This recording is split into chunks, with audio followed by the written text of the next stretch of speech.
Welcome to Riverstone Reviews. Thank you for joining us, and today we're going to be reflecting on the TV show The Expanse, and currently some things that I think were overlooked or missed when the opportunities arose. Now, we are very much fans of The Expanse. I think it's a great world, classic science fiction, nice ship models, well-defined factions, lovable characters, very reflective of the original Star Trek series, except it has its own storyline and is creating an identity for itself for sure. And two things that I've really been looking forward to is finding out more about James Holden and Amos. These are two characters who have well-defined characters and play strong, pivotal roles in the episodes, and yet very little has been explored about their backstories. James Holden has a family on Earth who he visits once, and we hear he has many parents, and that the whole reason he's learned to fight comes from the fact of he was raised to always fight for his lands on Earth. And Amos, we know he grew up in poverty,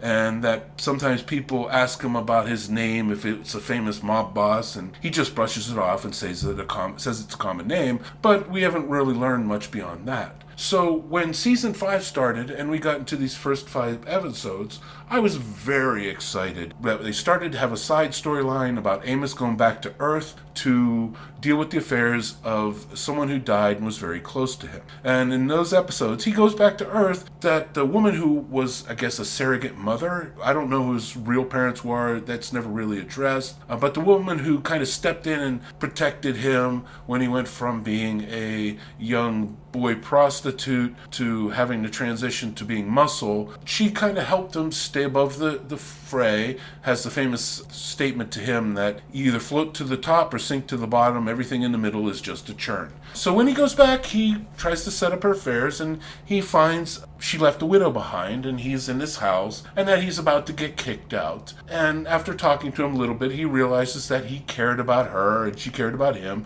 so he wants to step in and make sure he doesn't get kicked out of the house. The house is owned by a local gangster boss who allowed her to stay in it, and all Amos wants to do is make sure that he can stay in it as well. So he goes out to find this boss, and we find out that this boss is in fact his brother. Now, everything up to this point seems kind of flat, like he expresses that he cares for this woman, but we never had any specific moments that really showed their connection, that showed how much they cared, something between them that pulled him out of this terrible life he had and made him feel like he had a family or a friend or someone who loved him. It's just kind of inferred that it was there. And then when he sees his brother, we find out in a short time that Amos's name is Timothy, that he killed a man called Amos who was a mob boss, who was going to kill his brother. And to protect his brother, he had to kill this guy. He took his identity, left Earth, went on the run, and has never been back since, and has been in hiding. And we often see in shows he's kind of living in the shadows and staying off the grid. That, to me, was everything. It had all the emotional content that I've been waiting for, and yet they didn't explore it. Amos gave up everything on Earth, gave up his relationship with his woman to protect his brother, killed this man, had to leave it all behind and live a life of obscurity, while his brother, who he saved, got to get on and have a life of power and achieve great wealth and stay on Earth. This was everything I wanted to find out about him, and yet they play it off. It's like a 2-minute scene where they just discuss it. Yeah, I did this. Yeah, I did this. Okay, can he stay in the house? Sure he can. Bye, brother. Love you. Hope to never see you again. And that's it. There was everything there that was explaining why he does what he does, why he tries to protect people and save them, why he's protecting his crew members who are like a surrogate family to him right now. Everything he does now, he does to protect and to help people that he sees as some sort of extension of him. And yet, the most important thing that explains why he is that, the story just brushed it over. It was really disappointing. The second moment is when Amos then goes, it's episodes 4 and 5, he goes to visit Clarissa Mao, and she is the daughter of the billionaire Mao, who was researching the protomolecule and was actually directly involved in creating these mutant soldiers and ended up getting killed for it. And she was so angry, she wanted to take revenge on James Holden, who helped her father die, killed everyone to get to James Holden, and her plan was to kill him.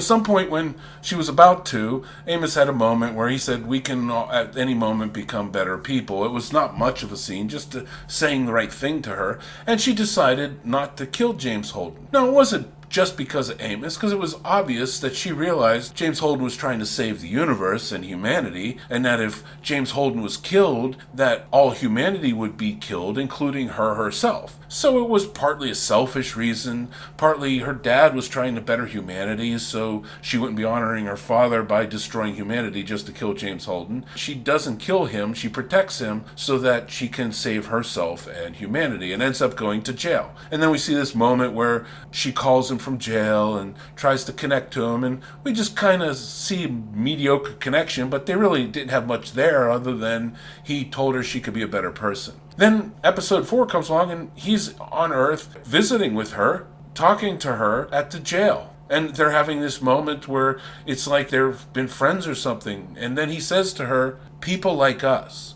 And it just doesn't make any sense. The only connection is that they're sort of violent people who kill. But other than that, there's nothing in common with them. Amos was poor. He didn't have an opportunity in life. His life was down and out. He was pushed down and had to claw his way to the top. He kills people he loves to protect them. He tries to do the right thing. Clarissa, on the other hand, she was a child of wealth and privilege. Her dad didn't think much of her, and she was always trying to get her dad's love and approval and prove to him how great she was. And when he died, she was going to go avenge him because she never got her chance to show him what he meant to her or how she could be everything he wanted.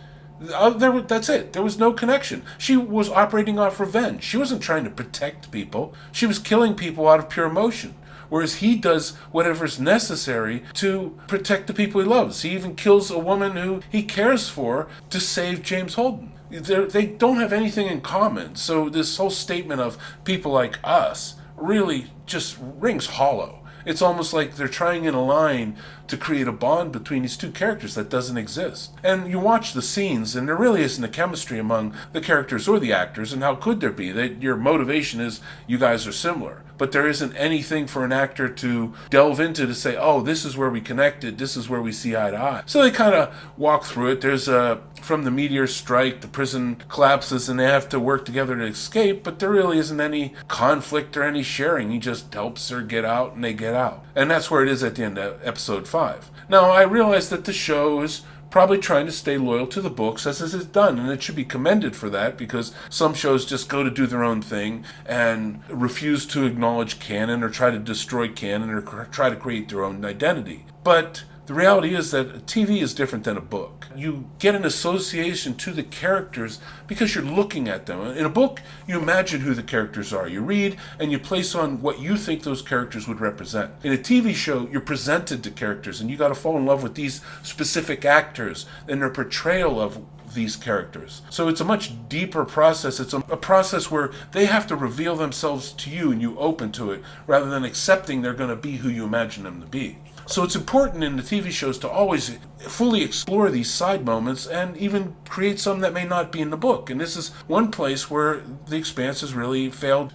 So that is one thing. The other disappointment I have is with James Holden. I've been waiting to really find out what makes him tick, because he talks about his family like almost an athlete who had a perfect family supporting him through his career. I mean, he talks about being raised to protect the land. Now he extends that to protecting his friends in the universe. But he doesn't talk about any bad things in his childhood, no conflicts, no great sense of loss.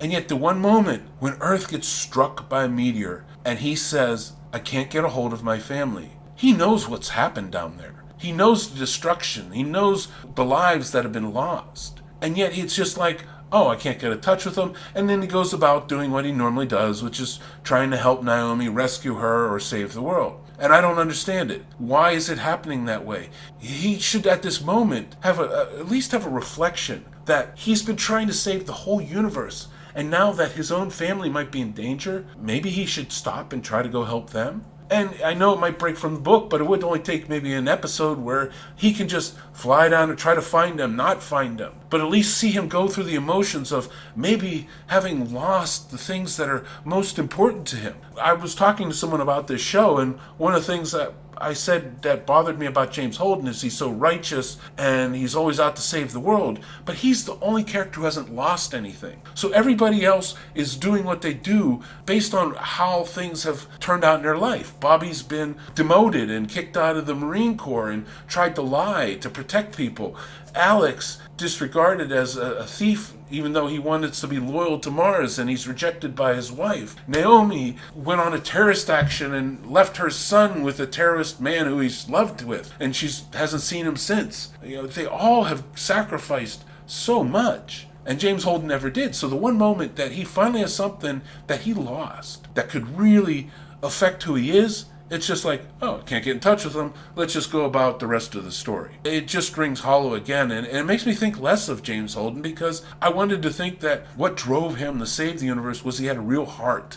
And it wasn't just his heart for Naomi, who he sleeps with, but the people who raised him to be a fighter, to fight for others, to protect things. Everything he's doing came from his upbringing, and he can't take a moment. Even though Amos has gone back to Earth, he doesn't. And so it just seems like the show has really missed two big opportunities to fully explore two characters who seemingly could be very complex characters and yet play their backstories as if they're just kind of flat. I still love the show, and I wouldn't say to anyone that this should influence their willingness to watch it. It's certainly not going to influence mine. But I do hope that the show starts to realize these things, and along the way realizes that it can actually do some of its own self-exploration and flesh out these characters in its own way and still follow the storyline of the books and stay loyal to the books and stay to the plot points that they have to. But if they don't, then you're going to end up, I think, with parts of the show that are just going to end up shallow, because if the book didn't explore it, then we're not going to explore it. And that's just going to be missed opportunities. And the show needs to realize, too, it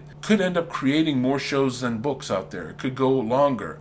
So you have to be willing to allow the show to take on its own form and its own heart. Anyways, that's our reflections about The Expanse. Love the show. Hope you all continue to watch it and support it. I certainly will. Till next time on Riverstone Reviews, just remember, in the river of life, don't get pushed around by the currents. Be yourself. Be a stone in the river.